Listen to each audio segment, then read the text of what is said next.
Son las 2 de la tarde, la 1 en Canarias. Radio María.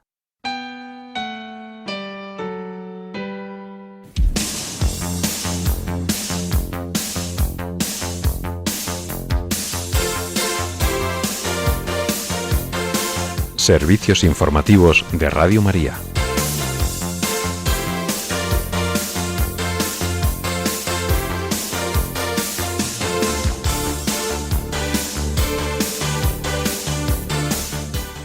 El Papa León XIV subraya que proclamar la Pascua de Cristo con palabras y obras significa dar nueva voz a la esperanza que de otro modo quedaría sofocada en manos de la violencia. Y mientras tanto, la Guardia Revolucionaria de Irán confirma la muerte de su jefe de inteligencia, mientras este país, Irán y Estados Unidos, además de sus mediadores internacionales, negocian un alto el fuego de 45 días. Estas y otras noticias en el informativo que ahora comenzamos. Muy buenas tardes.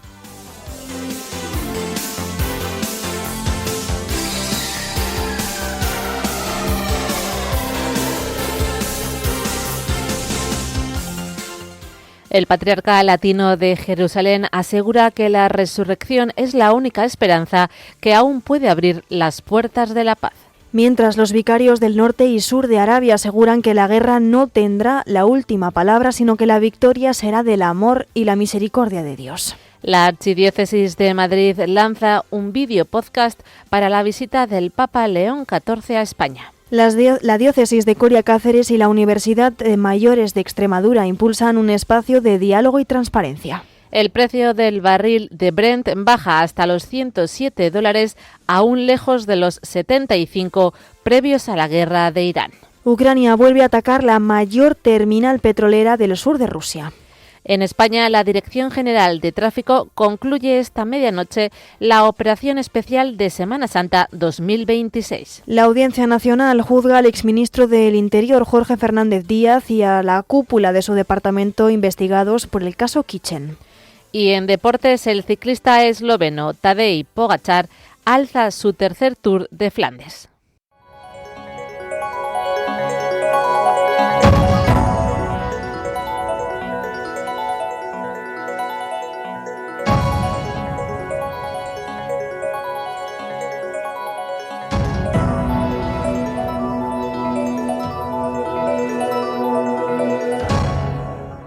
En este lunes de Pascua, el Papa León XIV ha rezado el Regina Coeli en el Vaticano. El pontífice ha recordado que al celebrar el día nuevo que el Señor ha hecho para nosotros, la liturgia celebra el ingreso de toda la creación en el tiempo de la salvación y la desesperación de la muerte desaparece, afirma el Papa, para siempre, en el nombre de Jesús.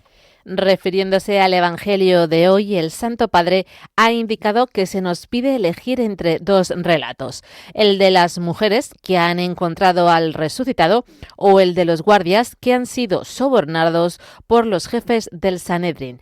Así ha señalado el Papa que mientras que las primeras anuncian la victoria de Cristo sobre la muerte, los segundos anuncian que la muerte vence siempre y en todo caso, ya que en su versión Jesús no ha resucitado, sino que su cadáver ha sido robado. Como apunta el Papa, de un mismo hecho, el sepulcro vacío, brotan dos interpretaciones. Una es fuente de vida nueva y eterna, la otra de muerte segura y definitiva. El sucesor de Pedro explica que este contraste nos hace reflexionar sobre el valor del testimonio cristiano y la honestidad de la comunicación humana. Agrega que a menudo el relato de la verdad es oscurecido por fake news, como se llaman hoy, es decir, por mentiras, alusiones y acusaciones sin fundamento. Su santidad precisa que, no obstante, frente a tales obstáculos, la verdad no permanece oculta, sino que, al contrario, viene a nuestro encuentro viva y radiante, iluminando las tinieblas más densas. El Santo Padre asevera que, así como a las mujeres que fueron al sepulcro, Jesús también hoy a nosotros nos dice: no teman, vayan a anunciar. De esta forma, afirma el Papa, Jesús mismo se convierte en la buena noticia que hay que testimoniar en el mundo.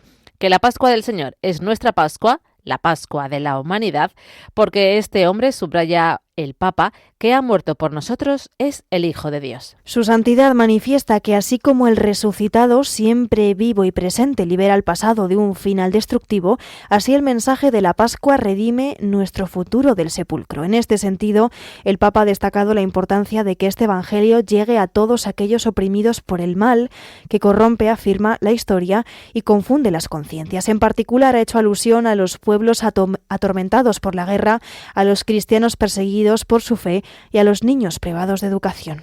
En este contexto, el obispo de Roma ha recalcado que proclamar la Pascua de Cristo con palabras y obras significa dar nueva voz a la esperanza, que de otro modo quedaría sofocada en manos de la violencia. El Papa asegura que cuando se proclama en todo el mundo, la buena nueva ilumina toda sombra en todas las épocas. Con especial afecto, el pontífice ha tenido una mención para el Papa Francisco, quien el lunes de Pascua del año pasado entregó su vida al Señor. El Papa León XIV ha invitado a que, recordando su gran testimonio de fe y amor, oremos juntos a la Virgen María, sede de la sabiduría, para que nos convirtamos en heraldos cada vez más radiantes de la verdad.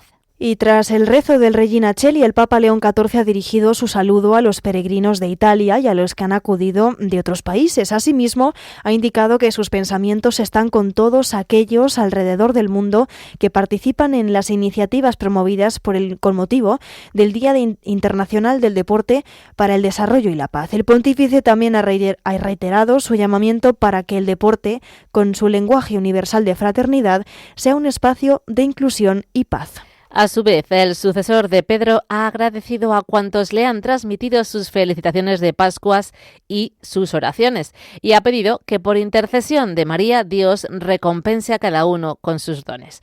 Además, el Santo Padre ha deseado que transcurran entre la alegría y la fe estos días de la octava de Pascua, en lo que se prolonga la celebración de la resurrección de Cristo. Por último, ha exhortado a perseverar en la invocación del don de la paz para el mundo y ha deseado un feliz lunes de Pascua. Escuchamos sus palabras. Perseveriamo nell'invocare il dono della pace per tutto il mondo. Buon lunedì dell'Angelo.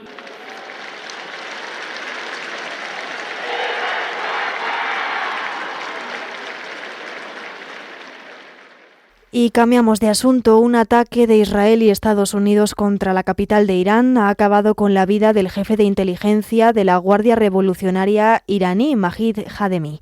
El ataque se enmarca en la ofensiva militar lanzada a finales del mes de febrero y se ha cobrado ya más de 2.000 muertos en Irán, incluidos los niños.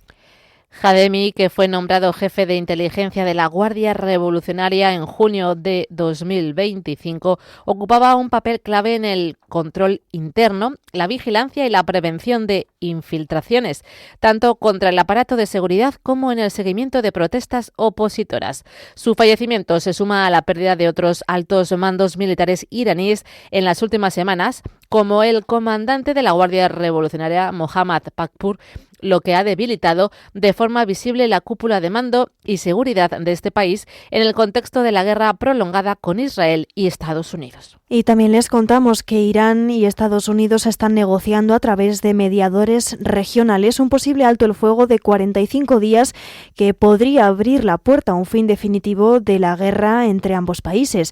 Las conversaciones se llevan a cabo mediante mediadores pakistaníes, egipcios y turcos, así como a través de mensajes entre el enviado especial del presidente Donald Trump, Steve Witkoff, y el ministro de Asuntos Exteriores iraní, Abbas Araghchi.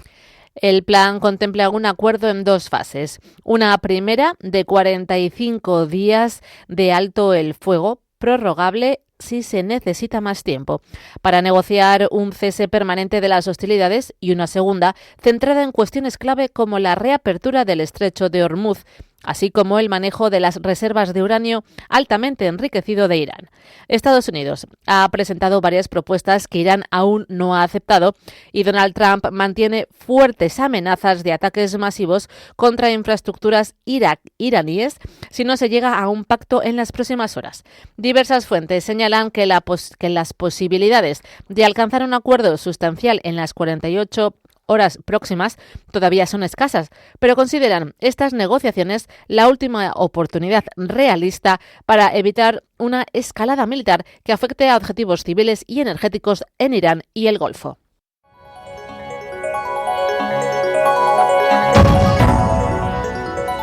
Noticias de la Iglesia en el mundo.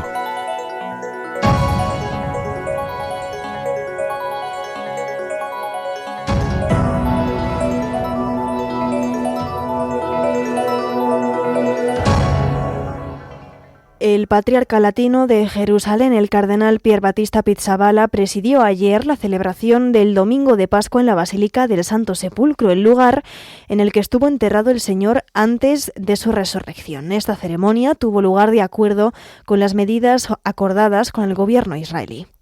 En su homilía, el cardenal Pizzaballa vinculó los relatos bíblicos a la actualidad, comentando que a nuestro alrededor aún hay demasiadas piedras que permanecen cerradas. A esto añadió que demasiadas tumbas han sido excavadas de nuevo por el odio, la violencia y la venganza. El patriarca latino de Jerusalén señaló que parece que hemos vuelto a poner al Señor en un sepulcro cada vez que creemos que la muerte, dice, tiene la última palabra sobre la historia, cada vez que nos resignamos a la lógica del enemigo o cada vez, afirma el cardenal Pizzaballa, que llamamos paz a una simple tregua armada y justicia solo al cálculo de los daños. Frente a esa situación, el cardenal Pizzaballa ofreció como única arma el sepulcro vacío. Así, remarcó que nada es definitivo, que la última palabra no pertenece a quien entierra, sino a quien resucita. En este sentido, el purpurado aseveró que la resurrección es la única esperanza que aún puede abrir, aquí y ahora, las puertas de la paz. Por su parte, los vicarios del norte y el sur de Arabia, Monseñor Aldo Berardi y Monseñor Paolo Martinelli, respectivamente, se han dirigido a sus comunidades cristianas en un momento en el que los países del Golfo también se encuentran inmersos en la guerra de Oriente Próximo.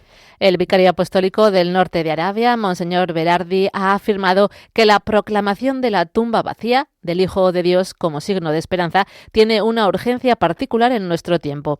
Así lo ha expresado en una carta a sus fieles ante la llegada de la Pascua. El prelado explica también que la guerra y la violencia persisten y siguen sufriendo la muerte y destrucción. Por este motivo, Monseñor Berardi subraya que precisamente en este momento el anuncio de la resurrección se erige ante todo como una gran promesa de que la muerte no tendrá la última palabra. Por lo tanto, agrega el prelado, donde quiera que la guerra busque sembrar la muerte, los cristianos estamos llamados a sembrar la vida. De este modo, sostiene que la resurrección nos invita a una paz renovada y alega que la Pascua envía a los cristianos a una misión. A su vez, el vicario apostólico de Arabia Meridional, Monseñor Paolo Martinelli, también ha enviado una carta a los fieles con motivo de la Pascua. En ella les exhorta a mantener la confianza en Cristo y asegura que la última palabra será la victoria del amor y de la misericordia de Dios. Asimismo, ha agradecido a las autoridades civiles y al personal de seguridad por mantener a las comunidades seguras y las iglesias abiertas. Finalmente, el prelado ha subrayado que su vida no se define por esta guerra ni por el mal, sino por la presencia de Cristo que camina con ellos. Además, ha invitado a los fieles a rezar el rosario por la paz todos los días. Y nos vamos al Líbano, en el extremo oriental del país, donde el valle de la Beca se extiende hasta una frontera tensa y a menudo inestable con Siria. Cerca de la ciudad predominantemente cristiana de Al-Qa, se está construyendo una monumental imagen de Cristo con los brazos extendidos. Es una imagen familiar en la iconografía cristiana, pero cargada de un nuevo significado en una región marcada por el conflicto. El proyecto, concebido en agosto del año pasado y puesto en marcha en cuestión de semanas, gracias a la iniciativa local y el patrocinio privado, ha avanzado con una determinación inusual dadas las circunstancias. Hace unos días pudieron poner la cabeza de la estatua. Se prevé que la estructura alcance aproximadamente 15 metros de altura sobre una base sólida de unos 5 metros. El complejo arquitectónico, que incluye una iglesia actualmente en construcción bajo la estatua, se elevará hasta aproximadamente 23 metros.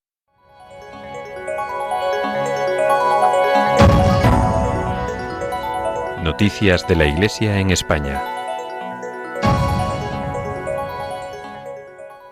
La Archidiócesis de Madrid ha anunciado el lanzamiento de un videopodcast con motivo de la visita del Papa León XIV a España en el mes de junio, con el título Una Iglesia, 1000 voces. Con esta iniciativa quieren compartir qué piensa la gente de esta visita e ir preparando los corazones.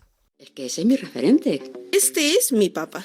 Ojalá nos eche una bronca, como cristianos, con cariño. Eso es un padre. Esta Iglesia de Madrid es increíble. Es nuestro Papa. Yo me empecé a apasionar por este Papa. Todo un Papa viene a nuestra casa, ¿no? A vernos. Ahora mismo no hay ningún líder que apueste por el pacifismo. Qué bien verle en mi ciudad. Todavía sigo flipando con el Papa. Una Iglesia, 1000 voces. Un podcast de la Archidiócesis de Madrid para la visita del Papa. Como explica la Archidiócesis de Madrid, este proyecto busca contar historias y poner voz a tantos cristianos que cada día, en lo sencillo, entregan su vida por amor a Jesús. Desde los más pequeños a los mayores de la Iglesia madrileña, más de 40 personas desfilarán delante de los micrófonos para reflexionar con libertad de lo que supone la figura del Papa para cada uno de ellos y para compartir, en la normalidad de la conversación, su experiencia como cristianos en la capital. Empezando hoy, lunes de Pascua, y hasta que el Papa León XIV llegue a España, cada día habrá una nueva entrega del podcast de lunes a viernes. Toda la información está disponible en la web de la Archidiócesis de Madrid.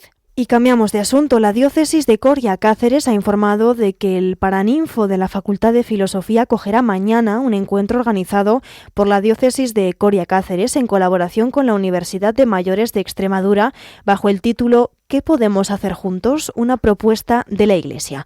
Será a las 7:30 de la tarde. La iniciativa se plantea como un espacio de diálogo cercano con la ciudadanía, especialmente con el alumnado senior, para dar a conocer la realidad y el impacto de la Iglesia en el territorio. La inauguración institucional estará a cargo del obispo diocesano, Monseñor Jesús Pulido, quien estará acompañado por miembros de la Comisión de Sostenimiento. Durante el encuentro se presentará la memoria de actividades de la diócesis, un documento que recoge el impacto pastoral, social y económico de la Iglesia en la provincia. Esta presentación pretende ofrecer una visión clara y accesible del trabajo que se desarrolla en ámbitos como la acción social, el acompañamiento espiritual o la gestión de recursos, contribuyendo así a reforzar la transparencia institucional. Asimismo, se abordará la campaña de la asignación tributaria por tantos, vinculada a la casilla 105 de la Declaración de la Renta, y se presentará el proyecto Línea 105 por tantos. Con esta propuesta, la diócesis de Coria Cáceres refuerza así su apuesta por la cercanía, la rendición de cuentas y la implicación ciudadana en un contexto en el que la transparencia y la comunicación abierta se consolidan como pilares fundamentales de su acción.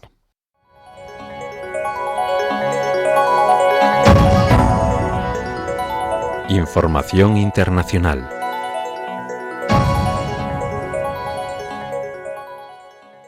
Ucrania ha vuelto a atacar con drones la terminal petrolera de Shekaris, situada en el puerto de Novorossiysk. Se trata de la mayor terminal petrolera del sur de Rusia y se encarga de la recepción, almacenamiento y envío de petróleo y productos derivados a buques cisterna, siendo clave para las exportaciones rusas por el Mar Negro. Esta instalación ya había sido blanco de Ucrania en otro ataque el pasado 2 de marzo y noviembre de 2025. Además, Rusia sostiene que sus sistemas de defensa han derribado centenares de drones y otros proyectiles en la zona. En paralelo, las fuerzas rusas han intensificado sus bombardeos en ciudades ucranianas como Odessa, donde al menos 3 personas han fallecido y varias resultaron heridas en un ataque nocturno contra un edificio residencial. Estos incidentes reflejan la escalada de ataques contra infraestructuras energéticas y zonas urbanas en el marco de la guerra prolongada entre Ucrania y Rusia. Y mientras tanto, Ucrania y Siria han firmado un pacto de seguridad en Damasco. Volodymyr Zelensky y Ahmad al-Shara sellaron un inesperado acuerdo militar de cooperación económica. Es un giro geopolítico tras la caída de Bashar al-Assad en 2024. Ucrania busca así aliados en Oriente Próximo para contrarrestar drones rusos e intercambiar experiencias militares. Siria, bajo nuevo liderazgo, abre puertas a socios internacionales, alejándose de la órbita de Rusia y de Irán. Volodymyr Zelensky realizó su primera visita oficial al país desde el cambio de régimen. La alianza sorprende por el pasado prorruso de Siria bajo Assad. Ahora, ambas naciones priorizan la seguridad y el desarrollo económico en un entorno tenso. Rusia, mientras tanto, observa con atención este movimiento que debilita su influencia en Damasco. Esta alianza podría fortalecer la posición ucraniana en su guerra contra Rusia. Para Siria significa diversificar alianzas post-Assad y reactivar su economía. El acuerdo incluye, eso sí, vías de cooperación en defensa y tecnología. Y en el plano europeo, la Unión Europea ha activado un plan de refuerzo de la ciberseguridad compartida entre Estados miembros tras una oleada de ciberataques masivos que han paralizado temporalmente sistemas de varios bancos y han afectado servicios de salud en varios países, dejando sin acceso a historiales y recursos de gestión durante horas. El plan incluye la creación de una red de centros de respuesta conjunta, la estandarización de protocolos de alerta entre gobiernos y operadores críticos y la obligación de informar de forma inmediata a la Agencia de la Unión Europea para Ciberseguridad ante incidentes de cierta magnitud. El objetivo es mejorar la detección temprana, la coordinación de reparaciones y la resiliencia de infraestructuras esenciales, tras constatar que los ataques se han centrado en proveedores de tecnología comunes y en cadenas de suministros digitales compartidas. La Comisión ha vinculado este refuerzo a la próxima revisión de la legislación de ciberseguridad europea prevista para finales de este año para endurecer sanciones a empresas que no cumplan con los mínimos de protección. Y en cuanto a economía, a raíz de estas informaciones de un posible alto el fuego, el barril de petróleo Brent para entrega en junio se ha dado la vuelta este lunes y baja el 1,3% hasta los $107. La guerra de Estados Unidos e Israel contra Irán está provocando fuertes movimientos en los mercados energéticos, con el precio del barril de petróleo Brent disparándose por encima de los $110 y rozando máximos cercanos a los 120 en cuestión de semanas. Aunque el Brent ha sufrido ajustes puntuales cuando se ha hablado de posibles altos el fuego o desescaladas, el mercado se mantiene en un rango mucho más alto que el previo al conflicto, que rondaba los $70-75 por barril. Los analistas subrayan que la incertidumbre sobre la duración del conflicto, la capacidad de Irán para mantener ataques contra infraestructuras energéticas y la volatilidad del tráfico marítimo seguirán presionando los precios del petróleo y en cascada de la energía en Europa y otros mercados.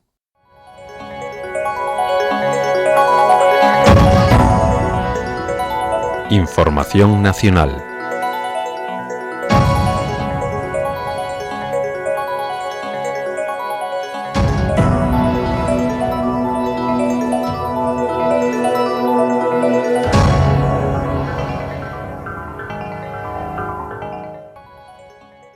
Hoy se prevé la vuelta por carretera de los habitantes de las comunidades autónomas en las que este lunes de Pascua es festivo, como son Cataluña, la Comunidad Valenciana, Navarra, País Vasco y La Rioja. Hay problemas en la circulación en los principales ejes viarios de estas zonas, así como en las carreteras de acceso a las provincias limítrofes con ellas, produciéndose el retorno de vehículos de un periodo similar al de ayer en las otras comunidades. En estas autonomías se han instalado durante todo el día medidas de ordenación y regulación del tráfico para favorecer la entrada de vehículos a los grandes núcleos urbanos. En el resto también se están produciendo movimientos de retorno motivados principalmente por el comienzo mañana de las actividades escolares y universitarias. Conectamos en estos momentos con la Dirección General de Tráfico para conocer el estado actual de las carreteras. Buenas tardes, actualizamos la información del tráfico. Hasta ahora pendientes de varios accidentes que dificultan la circulación. El primero de ellos provoca el corte de la A4 en Jerez de la Frontera en sentido Cádiz, cortada también en Vizcaya la PI 637 en Verango en sentido Sopela. Más alcances dificultan la circulación en Valladolid, en la A6 en Rueda en dirección Madrid, en la entrada a Valencia por la A3 en Requena y en la AP7 en Tabernes de la Valdigna y en Gandía, en la salida de Murcia por la MU32 en Archena y en Gran Canaria en la entrada a Las Palmas por la GC1 a la altura de Marzagán. Además, se complica la circulación en las autovías radiales en dirección a Madrid, en la A1 en Serracín, Cerezo de Abajo y El Molar, en la A4 en La Carolina y Valdemoro y en la A5 en Valmojado y Talavera de la Reina. Tráfico en aumento en las entradas a Barcelona por la A2 en Clarena, en la AP2 en Montblanc y en la AP7 en Arbós y Hostalric. Tráfico en aumento en la salida de Zaragoza por la A2 en Movera, en la entrada a Burgos por la A62 en Albillos y en la salida por la AP1 en Santa María del Invierno. Se complica en Badajoz la A66 en Mérida en dirección Cáceres, en Alicante la A31 en Sax en sentido Albacete, retenciones en la entrada a Murcia por la A7 en Alcantarilla y en Alhama de Murcia y retenciones también en esta misma A7 en la provincia de Málaga a la altura de Benagalbón en dirección Motril y en San Pedro Alcántara en ambos sentidos de la marcha. Y cambiamos de asunto. La Audiencia Nacional juzga desde hoy al exministro del Interior, Jorge Fernández Díaz, y a su cúpula, el departamento, en la etapa del gobierno de Mariano Rajoy, para juzgar el caso Kitchen, una supuesta operación parapolicial dirigida a sustraer documentos al ex tesorero Luis Bárcenas. En total son juzgados 10 acusados de poner en marcha entre los años 2013 y 2015 este engranaje de espionaje parapolicial para sustraer a Bárcenas y a su familia documentos que pudieran comprometer al que fuera su partido y a algunos de sus dirigentes en plena investigación del caso Gürtel y de la caja B del Partido Popular, para lo que se habrían destinado fondos reservados. En esta causa ejercen también la acusación el Partido Socialista y Podemos. El partido que lidera Pedro Sánchez pide 47 años y 10 meses de cárcel para el exministro del Interior y 38 años y 3 meses de prisión para su número 2, mientras que la formación morada reclama 41 años de prisión para cada uno.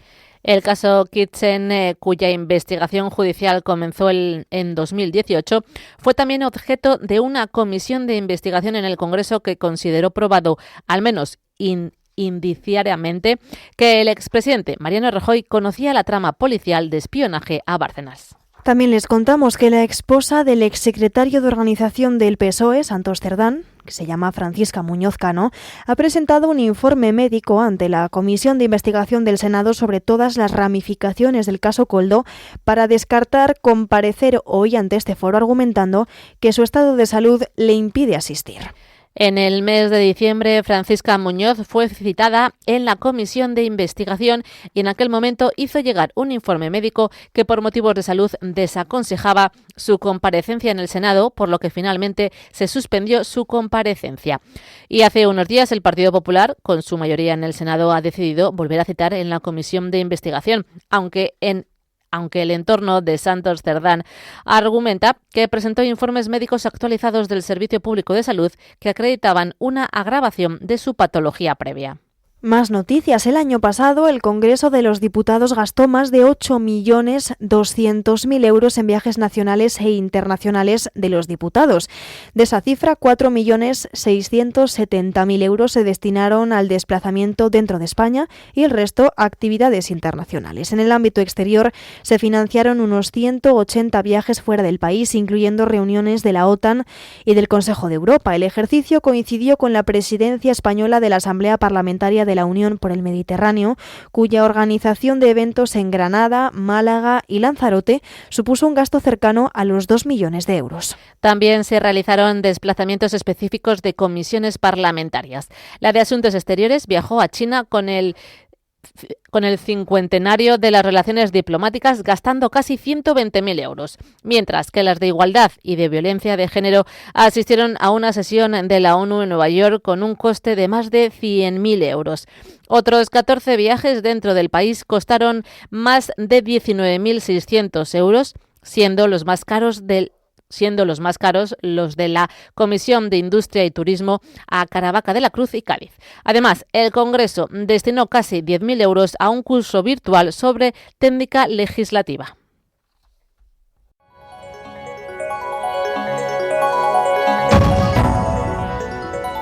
Información deportiva.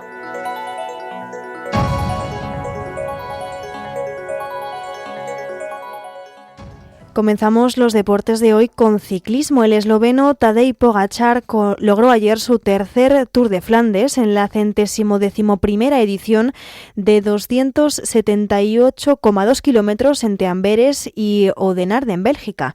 Con este triunfo, el esloveno, que ya celebró este año la conquista de la Milán-San Remo y de la Strade Bianche, vence en De Ronde por tercera vez. En 2023 venció también, en 2025 y este año 2026. Así añade un nuevo monumento a los 11 que poseía hasta ahora: 5 giros de Lombardía, 3 Lieja-Bastoña-Lieja y una Milán-San Remo, además de los 2 Tour de Flandes anteriores. Solo le resta la París-Roubaix para completar los 5 monumentos del ciclismo. Con estos 10 entorchados, desempata con el belga Roger de Vlaeminck, que lleva 11, y se sitúa solo por detrás del mítico Eddy Merckx, que atesora 19 monumentos.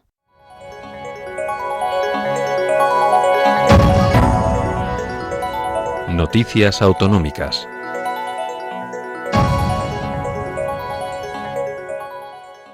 Conectamos hoy con la Comunidad Foral de Navarra. Allí ha comenzado oficialmente la campaña del espárrago en la comunidad, con la primera cata de este producto en la localidad de Azagra. Nos lo va a contar desde Pamplona nuestro corresponsal en Navarra, Miguel Ángel Irigaray. Muy buenas tardes. Hola, muy buenas tardes. Efectivamente, el consejero de Desarrollo Rural y Medio Ambiente, José María Ayerdi, asistió el pasado martes a la tradicional cata del primer espárrago de Navarra, que ha celebrado su edición número 15 en Azagra, y destacó este producto como ejemplo y paradigma de la apuesta que está haciendo la comunidad foral por los alimentos de fuerte arraigo local y de calidad diferenciada, principales argumentos para su proyección internacional. Consejero Ayerdi. Yo creo que es importante señalar la manera de producir.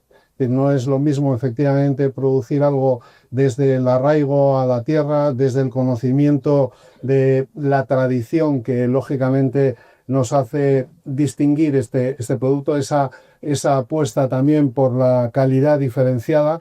El año pasado prácticamente cerca de 3.000 toneladas de espárragos cultivados, más de una tercera parte de ellos, 3/4 partes de esa producción comercializadas a través de la propia IGP, es decir, un control efectivamente del origen y un control de la calidad de ese producto, que es lo que de alguna manera nos significa en el mercado, y más en un momento de crisis como el que vivimos. Cambiamos de tema para comentar que el Servicio Navarro de Salud ha puesto en marcha como prueba un sistema de pago de actividad extraordinaria por incentivos ligados a objetivos de actividad para reducir las listas de espera.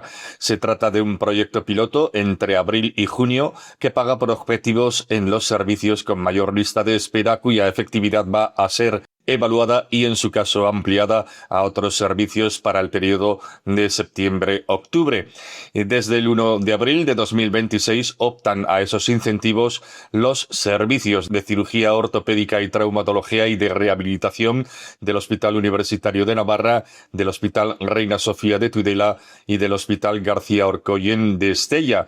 Curiosamente, esta medida ha despertado recelos y enfado entre los profesionales de traumatología afectados, porque básicamente supone que vean más pacientes para bajar listas de espera a cambio de incentivos económicos, pero entienden que ya están muy sobrecargados y eso implica aumentar aún más la carga de trabajo cuando denuncian que hay un déficit de personal, a lo que se suman las nuevas jubilaciones, así como médicos que se han marchado a otras comunidades como el País Vasco.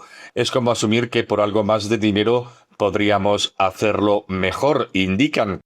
Además, Miguel Ángel, el Domingo de Resurrección ha vuelto a traer a Navarra tradiciones populares muy arraigadas en la región, como la Bajada del Ángel en Tudela o el baile de los volantes de Valcarlos, localidad fronteriza con Francia. Cuéntanos más sobre esto. Sí, así es. La bajada del Ángel de Tudela congrega a numerosas personas en la Plaza de los Fueros, el centro neurálgico de la ciudad, para contemplar el emotivo acto por el que un niño, en esta ocasión una niña, en el papel de ángel, llega suspendido en una sirga hasta el punto donde se encuentra una imagen de la Virgen para anunciar a la Madre de Dios la resurrección de su hijo y pedirle que se alegre por ello. Esto sucede en la capital de la Ribera, al sur de Navarra, pero en el lado opuesto, al norte y en el límite con Francia, la localidad navarra de Valcarlos escenifica el domingo de resurrección el llamado baile de los volantes, que nos explica el experto en tradiciones del programa Navarra en Radio María, Fernando Ualde. Cuando llega el domingo de resurrección, también ahí en el frontón de Valcarlos pudimos ver ayer esas danzas con los zamalzain, con los volantes, esa ejecución de danzas que es excepcional y que nos entronca culturalmente pues con todo lo que es la tradición de danzas en la Baja Navarra, en esa parte de Navarra que en 1512 quedó escindida por la conquista de Castilla y que hoy pertenece a Francia, pero que siguen sintiéndose navarros y que desde aquí la seguimos sintiendo como Navarra. Siguen teniendo su propia bandera de Navarra y por supuesto que todos, sin excepción, son forofos de los Osasuna. Y terminamos comentando que se ha levantado en Navarra el confinamiento de la mayoría de las granjas avícolas ante la mejoría de la gripe aviar durante las últimas semanas. Así se ha trasladado por parte del Ministerio, teniendo en cuenta la evolución de la situación epidemiológica de la influencia aviar en todo el estado durante las últimas semanas. La situación de la enfermedad de las zonas de origen de movimientos de aves migratorias que en estas fechas tienen lugar con destino a España y la previsión de la evolución de las temperaturas. A pesar de todo y temporalmente, este confinamiento se va a mantener en 12 localidades de Navarra, zonas que tienen un seguimiento constante de la situación para poder levantar el confinamiento tan pronto como se cumplan las condiciones adecuadas. Nada más, es todo desde Pamplona. Saludos, muy buenas tardes. Muchísimas gracias, Miguel Ángel, como siempre, y feliz Pascua. Vamos a finalizar ya este informativo con la previsión del tiempo realizada por Miriam Herraiz. Esta tarde regresan las tormentas en algunas zonas fuertes e incluso la posibilidad de lluvia de barro. Antes, eso sí, habrá estabilidad, sol y subida de temperaturas de manera notable en comunidades como País Vasco o Galicia, donde se notarán dichas tormentas al final de la jornada. A partir de mañana, una nueva borrasca circulará por el oeste de la península que causará lluvias en zonas de la mitad occidental y tormentas fuertes en el oeste de Castilla y León, Extremadura o Andalucía. Llegará a nuestro país también una masa de aire tropical por el sur, mientras que una vaguada de aire frío se descolgará por el norte. También les contamos que desde la Agencia Estatal de Meteorología afirman que la posición de la borrasca favorecerá la llegada de polvo en suspensión, que puede venir acompañada de lluvia de barro en zonas de Andalucía y la zona centro.